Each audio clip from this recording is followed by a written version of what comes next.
Hello भाई लोग, मैं हूँ फैक्ट भाई। मंदिर का प्रसाद और स्टारबक्स की कॉफी को ना कहने की किसी की हिम्मत नहीं होती, लेकिन अगर स्टारबक्स वाले आपको ऑलिव ऑयल वाली कॉफी पिला दे तो आप डेफिनेटली ऐसी शक्ल बनाओगे। भले ऑलिव ऑयल सेहत के लिए अच्छा है, मगर इस वियर्ड फ्लेवर को देख के पीने का मन ही नहीं किया तो क्या खाक सेहत बनेगी। लेकिन रुकिए, ये कंपनी ऐसी भी है जिसने लोगों को बिस्किट्स में मछली खाना सिखा दिया, पर अजीबोगरीब फ्लेवर्स बनाने की हद तो इस ब्रांड ने पार कर दी। Yes, Domino's. इस ब्रांड से बच के रहना, क्योंकि ये अब चीज की जगह लोगों को ऑक्टोपस खिलाना चाहता है। बस हवा निकल गई। चलिए जानते हैं कि कैसे ये फेमस ब्रांड्स लोगों को मुंह बिगाड़ने पर मजबूर कर रहे हैं। Number 1, Swedish fish Oreo. Swedish वालों ने इसे बनाया ही इसलिए था क्योंकि 1950 से स्वीडन की फिशिंग इंडस्ट्री काफी अच्छी चल रही थी, लेकिन इस मछली में फ्रूट्स के अलावा कुछ भी नहीं है, बल्कि ये मछली पूरी की पूरी वीगन भी है। Crazy, right? और इस क्रेजीनेस को पागलपन में कन्वर्ट करने ओरियो ने निकाला ये। इनफैक्ट ओरियो अपने अतरंगी फ्लेवर्स के लिए काफी मशहूर है, क्योंकि अगर इनके फ्लेवर्स देखने जाओगे तो आपको इतने फ्लेवर्स दिख जाएंगे। लेकिन ये मछली वाला ओरियो 2016 में स्वीडिश फिश ओरियो नाम से लॉन्च हुआ। उन्हें लगा कि इस आइडिया से पैसा बरसने लगेगा, मगर हुआ ये। Oreo with, some red shit on the inside. God damn! This is exactly how I imagined it. Oh, I can throw up. किसी को स्वीडिश का ये चिपचिपा फ्लेवर ओरियो के बीच गंदा लगा, तो किसी को अच्छा। Bro, it tastes like Swedish finish!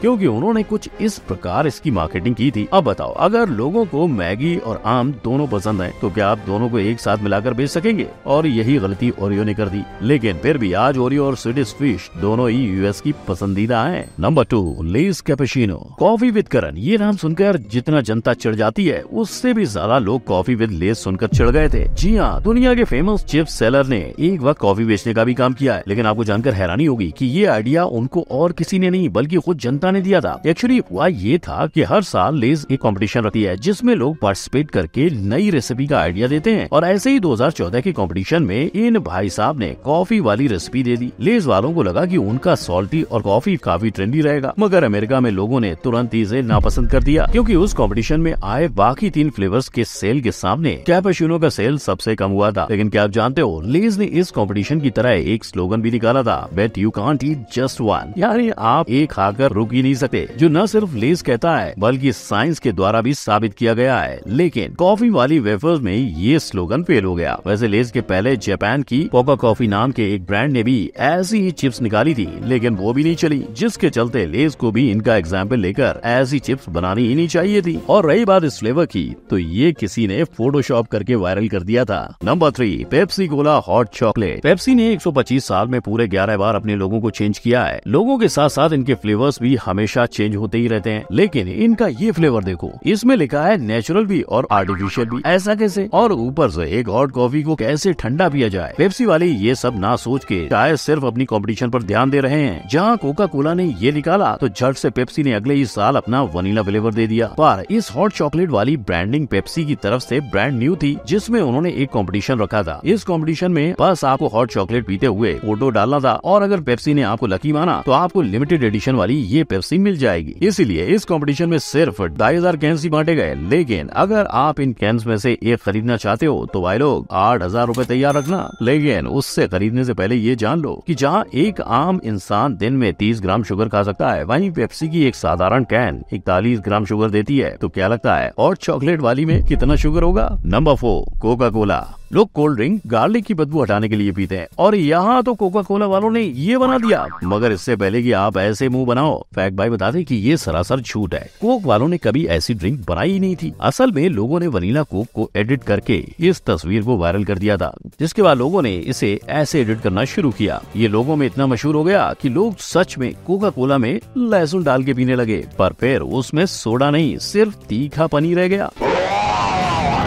हालांकि सोडा और गार्लिक का कॉम्बिनेशन जितना अजीब है उतना ही हकीकत भी, क्योंकि जापान के इस शहर को गार्लिक सेंटर कहते हैं, जहां लहसुन से सोडा बनाया जाता है। इससे पहले आमोरी ने लहसुन की बिक्री बदलने के लिए गार्लिक की आइसक्रीम और बियर भी बनाई थी। तो लगाने हैं 2 घूंट लहसुन के, आई मीन कोका कोला के। Number 5, Mountain Dew Cheetos. कड़कती धूप, प्याज के साथ साथ भूख भी लगी है, लेकिन जेब में इतने कम पैसे कि पहले प्याज बुझाएं या फिर भूख मिटाएं। अगर ऐसा वक्त आप पर आ गया तो आपको माउंटेन ड्यू फ्लेवर्ड का चीटोस चीटोस जरूर ट्राई करना चाहिए, जहाँ चीटोस का चटाकेदार तीखापन और माउंटेन ड्यू का खट्टा फ्लेवर दोनों एक साथ मिल जाएगा। पर भाई लोग, इसे खाया जाए या फिर पिया जाए, खैर ये आपके ऊपर है, लेकिन ऐसी जरूरत पहली बार नहीं हुई है। चीटोस के पहले पेप्सी ने भी ऐसे वियर्ड चिप्स निकालने की हिम्मत की थी, जापान में काफी हद तक सक्सेसफुल रहा। इतना ही नहीं, बल्कि डोरिटोस ने भी माउंटेन ड्यू फ्लेवर्ड चिप्स निकालकर बहुत लोगों को अट्रैक्ट किया था, पर चीटोस के मामले में ये स्ट्रेटजी फेल रही। Number 6, burger king. एक जमाने में मैकडी को टक्कर देने के लिए बर्गर किंग ने अपने नाम के पीछे इंस्टा लगा डाला था, और इसी कंपटीशन के चलते बर्गर किंग ने निंजा के नाम पर ऑक्टोपस की इंक वाला बर्गर बाहर निकाला। ये वही इंक है जो ऑक्टोपस दुश्मन को अंधा करने के लिए छोड़ता है। इन्होंने ऑक्टोपस के साथ साथ सुअर के मांस को भी इस बर्गर में घुसाया। देखिए कैसे इन्होंने इस मांस को रखा कि वो एक जुबान जैसा दिखे। लेकिन अब ये काले निंजा बर्गर कंपटीशन में मैकडी कैसे पीछे रहता, उसने भी अपना निंजा बर्गर निकाल दिया। और जानते हो ये इन्वेंशन कहाँ का है? जापान का। ये एकमात्र ऐसा देश है जो अपने अजीबोगरीब फ्लेवर्स के लिए मशहूर है, जहाँ डोमिनोज को भी ऐसे पिज्जे का आविष्कार करना पड़ा जिसके ऊपर टॉपिंग के तौर पर ऑक्टोपस पेयर डाले गए। Tasty right. डोमिनोज ने जापान के लिए इटली और यूके दोनों को ही मिक्स कर दिया, मतलब इटली का पिज्जा और यूके का फिश एंड चिप दोनों एक ही थाली में। मगर फास्ट फूड के बाद जापान ऐसी चीज लाया है कि आपको अपना माइक्रोवेव तैयार रखना पड़ेगा। जी हाँ, 2 मिनट की मैगी के बदले 2 मिनट में तैयार होने वाली किटकैट, क्योंकि ये खाने के लिए आपको इसे 2 मिनट के लिए माइक्रोवेव में डालना होगा। फिर ये बेचारी किटकैट जब गुस्सा होकर नरम हो जाए तो ही आप इसे खा सकते हैं। मतलब अब ये एक डिजर्ट नहीं रहा, ये उनके लिए मील के बाद का एक छोटा सा मील है। इतना ही नहीं, आपको जापान के अंदर किटकैट के ऐसे ही कई अतरंगी फ्लेवर्स मिल जाएंगे। इनफैक्ट किटकैट ने साल 2000 से अब तक 200 से भी ज्यादा फ्लेवर लॉन्च कर दिए हैं।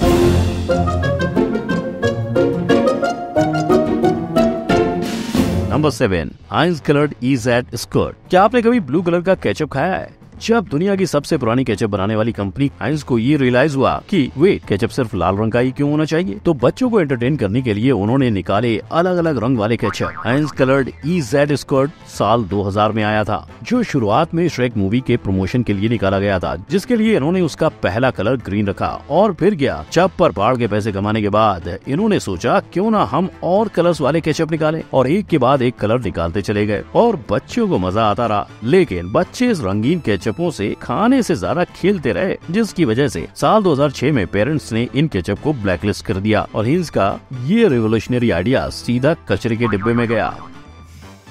को पैसा बर्बाद पहन। इतनी लेजेंडरी कंपनी जिसका एक अपना म्यूजियम है, उन्हें भी पेरेंट्स के सामने झुकना ही पड़ा। तो ये थे अगड़म बगड़म फ्लेवर्स जो जनता को टेढ़े मेढ़े मुंह बनाने के लिए मजबूर कर गए। आपका मुंह कौन से फ्लेवर से सबसे ज्यादा बदल गया, ये हमें कमेंट करके जरूर बताइएगा। और अगर ऐसे वीडियोस देखकर अगर आपका कुछ खाने का मन कर रहा है तो ये देखिए, देर किस बात की है। अगर वीडियो पूरा देखना है तो हमारे आई बटन पर जरूर क्लिक करें। तब तक के लिए वीडियो को लाइक, शेयर और मिलते हैं हम नए वीडियो में। तब तक दुआ में याद रखना। जय हिंद।